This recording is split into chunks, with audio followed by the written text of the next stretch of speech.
नमस्कार मेरे किसान भाइयों, स्वागत है आपका एक और नए वीडियो में। किसान भाइयों, आज के वीडियो में हम बात करने वाले हैं ककोड़ा, खेसा, मीठा करेला या कंटोला भी जिसे कहा जाता है, उसी की खेती के बारे में संपूर्ण जानकारी A to Z नॉलेज इस वीडियो में आपको बताने वाले हैं।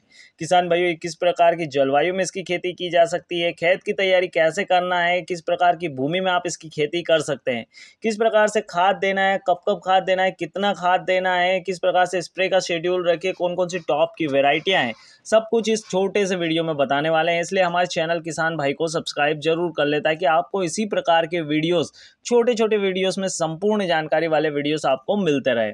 किसान भाइयों, ककोड़ा, खेसा, मीठा करेला या कंटोला एक गर्म और नम जलवायु की फसल है, यानी ऐसी जगह पर जहां पर 1500 से लगाकर 2500 मिलीलीटर तक औसतन वर्षा होती है, वहां पर इसकी खेती बहुत ही बढ़िया, बहुत ही आराम से की जा सकती है। ककोड़ा के लिए खेत की तैयारी की बात की जाए तो ककोड़ा के लिए खेत की तैयारी बिल्कुल सामान्य तरीके से ही करना है, जैसे आप अन्य फसलों के लिए करते हैं। यानी सबसे पहले पलटी पुलाव चलवा लीजिए, फिर गोबर की खाद और SSP खाद डालकर कल्टीवेटर से जमीन को थोड़ा सा काट लीजिए। उसके बाद में अब आप इसमें रोटावेटर चलाकर जमीन को भुरभुरी और समतल जरूर कर लीजिए। अब आपको अगला काम क्या करना होगा किसान भाई, इसके लिए आपने जो जमीन जिसे भुरभुरी और समतल बना लिया है, जिसमें आपने जल निकासी की संपूर्ण व्यवस्था कर दी है, अब आपको उसमें गड्ढे बनाना है।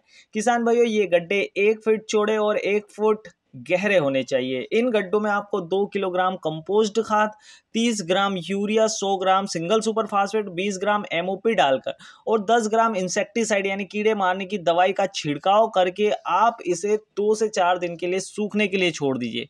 आप किसान भाइयों, इसी में आपको 8 से 10 उंगली से छेद करने हैं। जी हाँ मेरे किसान भाइयों, ऐसा गड्ढा जिसे आपने भर दिया है उसमें आपको उंगली से छेद करने हैं, 8 से 10 छेद करने हैं, जिनमें से आपको मेल या फीमेल बीजों का चुनाव करके उसमें उसकी बुआई करनी है।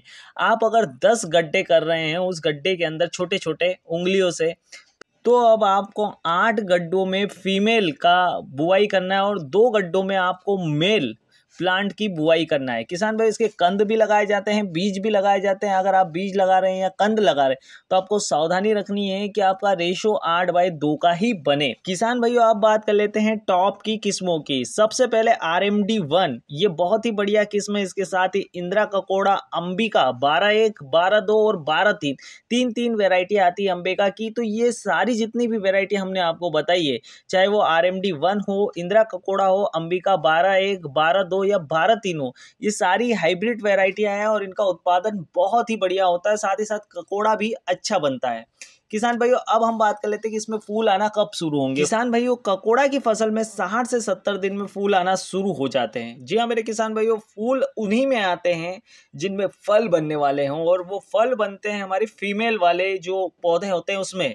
आपको बिना फूल के अगर पौधा दिख रहा है, यानी समझ जाइए कि वो मेल है। जी हाँ मेरे किसान भाइयों, इसे पॉलिनेशन की प्रक्रिया को बढ़ाने के लिए हम मेल पौधों का चुनाव करते हैं। किसान भाई, बात करें तो 1 एकड़ में आपको लगभग 23,000 प्लांट लगेंगे। किसान भाई, 23,000 कंद या 23,000 बीज आपको लग जाएंगे। किसान भाई, बात करें तो इसके लिए आपको बांस बल्ली से स्टेकिंग करने की आवश्यकता पड़ती है, यानी इसके पौधे को आपको सहारा देने की आवश्यकता पड़ती है। अगर किसान भाई उत्पादन की बात करें तो एक पौधे से आपको 3 से 4 किलो तक उत्पादन देखने को मिल सकता है। और अगर मैं सामान्यतः भाव की बात करूं तो 50 से 60 रुपए किलो तक आराम से बिक जाता है, यानी कि काफ़ी मुनाफा काफ़ी कम खर्चे में देने वाली ये फसल है। किसान भाई, इसमें रोगों का उतना प्रकोप नहीं होता है। सामान्य जो भी हमारी इल्ली मारने की दवा होती है, साथ ही साथ फंगस की थोड़ी सी समस्या आती है, तो फंगस की जो दवा होती है उससे काम आपका हो जाएगा। अगर आपको ये छोटा और शॉर्ट वीडियो पसंद आया हो तो हमें कमेंट करके जरूर बताएं और हमारे वीडियो को लाइक और शेयर करना न भूलें। आपके सपोर्ट की हमें काफ़ी आवश्यकता है। धन्यवाद।